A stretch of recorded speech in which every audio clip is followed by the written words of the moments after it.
Inilah masjid peninggalan Nabi Muhammad yang terletak di pinggiran kota Madinah. Masya Allah, sungguh sederhana sekali masjid ini.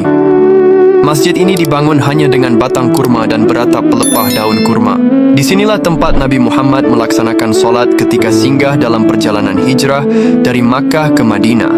Lokasi ini berada di wilayah Quba yang berjarak sekitar 6 km dari Masjid Nabawi Madinah. Dahulu saat tiba di sini, Nabi Muhammad disambut oleh kaum Ansor dan mendirikan solat di tempat ini. Di kawasan Quba inilah kemudian Nabi Muhammad mendirikan masjid pertamanya yang sekarang dikenal dengan nama Masjid Quba. Saat ini, petilasan masjid bersejarah ini masih bisa kita saksikan sekitar 200 meter dari Masjid Quba. Tempat ini menjadi wisata religi dan sering digunakan oleh para peziarah untuk melaksanakan sholat dan berdoa. Wujud awal dari masjid ini terus dilestarikan seperti ini. Bangunannya hanya dikelilingi batu-batu pembatas yang beratap daun pelepah kurma. Terlihat banyak sajadah yang digelar guna sebagai alas para jamaah yang ingin melaksanakan sholat di dalamnya. Tak jauh dari bangunan ini, terdapat sumur bersejarah yang luar biasa. Inilah sumur ajaib yang tidak pernah kering sejak zaman Nabi Muhammad SAW. Dahulu Nabi Muhammad pernah memakai air sumur ini untuk berwudu, mandi, dan digunakan untuk minum. Sumur ini terlihat jernih dan menyegarkan. Ajaibnya, airnya tidak pernah kering meskipun berada di iklim panas dan daerah tandus. Inilah mata air pertama yang diminum Nabi Muhammad. Ketika kita berkunjung ke Quba Madinah, kita akan menjumpai banyak peziarah yang mencoba berwudu dan meminum air sumur ini. Sumur ini namanya adalah Sumur Adzaq. Alasan disebut Sumur Adzaq adalah yaitu sebab di areal ini kedapatan gugusan hutan pohon kurma yang lebat, baik batang dan buahnya.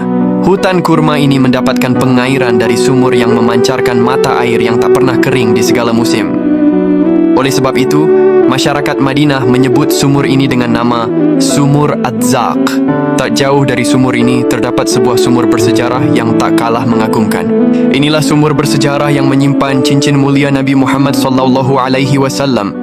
Sumur ini namanya adalah Sumur Al-Khotim. Di balik lantai yang tertutup rapat ini, ternyata dahulunya adalah sebuah sumur yang menyimpan cincin mulia Nabi Muhammad. Awalnya, dahulu Nabi Muhammad mewariskan cincin itu kepada sahabat Abu Bakar, kemudian turun kepada sahabat Umar, lalu yang terakhir berada di tangan sahabat Utsman. Namun saat sahabat Utsman tiba di sumur ini, tiba-tiba cincin yang beliau pakai terjatuh ke dalam sumur. Hal ini pun lantas membuat panik sahabat Utsman. Beliau lantas berupaya mencari cincin Nabi itu ke dalam sumur. Namun sayangnya cincin itu tetap tidak bisa ditemukan sampai sekarang. Hal ini tentu membuat sahabat Utsman bersedih, mengingat cincin itu adalah cincin yang dipakai Nabi untuk menstempel surat-surat kenabian zaman dulu.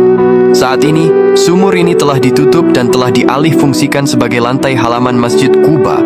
Hanya terlihat sebuah penanda kotak lingkaran yang bisa kita lihat tak jauh dari Masjid Quba ini.